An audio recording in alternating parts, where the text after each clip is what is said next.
You think you're just casually dating, keeping it light, no pressure, just having fun. But the person sitting across from you may have spent 3 years in therapy learning how to trust again. They may have spent 2 years single doing the healing work, rebuilding their life, and months more learning boundaries. And you're about to undo all of that just because you weren't looking for anything serious. Your games aren't harmless. You're reactivating wounds in someone who finally found the courage to try again. This is the damage you don't see and the reason you must be honest about what you can offer or stay away. First, understand what healing really costs. The person you're dating casually may have spent years in therapy processing trauma, identifying patterns, learning emotional regulation, rebuilding self-worth from zero. They learned boundaries. They cut off toxic relationships. They chose loneliness over settling for a half-love. They read, they journal, they grew, they sat with their pain instead of running from it. Beat healing isn't fixing a scratch. Healing is rebuilding the foundation. The price is real, money, because therapy isn't cheap. Time measured in years of their life. Relationships they had to let go. Comfort because facing pain is brutal. A social life they sacrificed. Energy because emotional work is exhausting.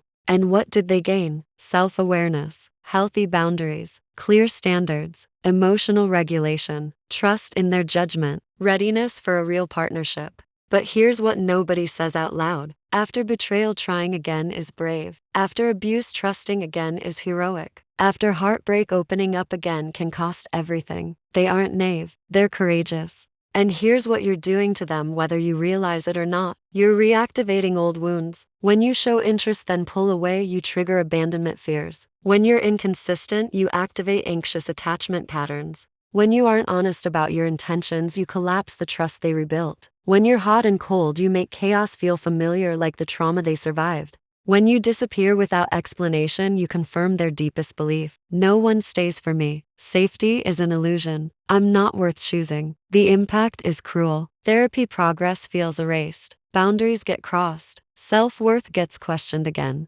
Trust shatters again. Growth gets pulled backward. You're not just disappointing them. You may be throwing them back into the same emotional place they fought to escape as a child. And there's another kind of damage people rarely name. You're taking their time. They have life goals, future plans, a biological clock, a narrow window to build something real. Months with you can be months not meeting the right person. Let's see where this goes isn't always romantic. Sometimes it's time theft. Time is the one thing they can't get back, and you're using theirs to figure yourself out on someone else's heart. You're also validating their worst fears. Maybe I'm unlovable. Maybe healthy people don't exist. Maybe I healed for nothing. When someone repeatedly gets wounded in adult relationships, they don't just feel sad. They become more guarded. They close faster. They take longer to trust, if they ever trust again. You're not just dating casually. You may be leaving a trauma response after you. Why does this keep happening? Emotionally unavailable people often gravitate toward healed people. Healed people feel safe. They communicate clearly. They bring little drama. They don't control or explode. They're emotionally regulated. Perfect for someone who wants half love without consequences. Healed people are high quality. They're rare. They're stable. They're self-aware. But unavailable people can't match that quality, so they take what they can get while giving nothing real back. Healed people give second chances. They believe in growth because they grew. They're patient because they know healing is hard.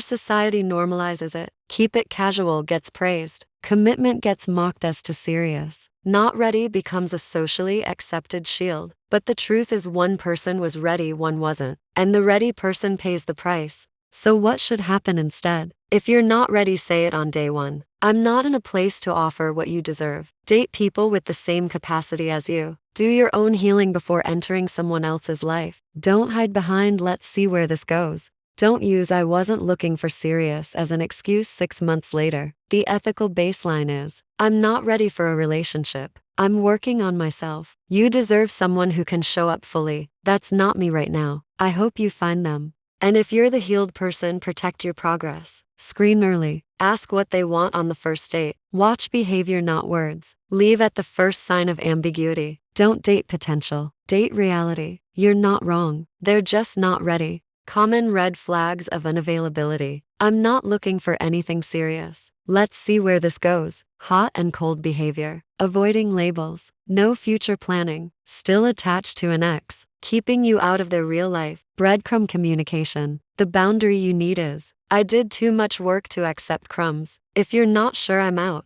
The brutal truth for the unavailable person: you're not just having fun. You're hurting people who spent years becoming ready for real love. Your uncertainty isn't cute. Your hot and cold isn't mysterious. It's a re-traumatization for someone who already survived trauma once. Be honest. And if you can't show up, leave. To the healed person: you did the work. You're brave. But healing doesn't make you immune to unavailable people. So screen harder. Leave faster. Protect your boundaries. You survived too much to accept half-hearted love. You deserve someone who matches you. Someone who meets your courage with their own. Someone who honors your journey by doing their work too. Don't date people who aren't ready. They're not your project. They're your setback. Your standards aren't too high. They're protecting what you built. If you're healed, protect your heart. If you're not ready, fix yourself before you date. Don't let your brokenness become someone else's next therapy bill.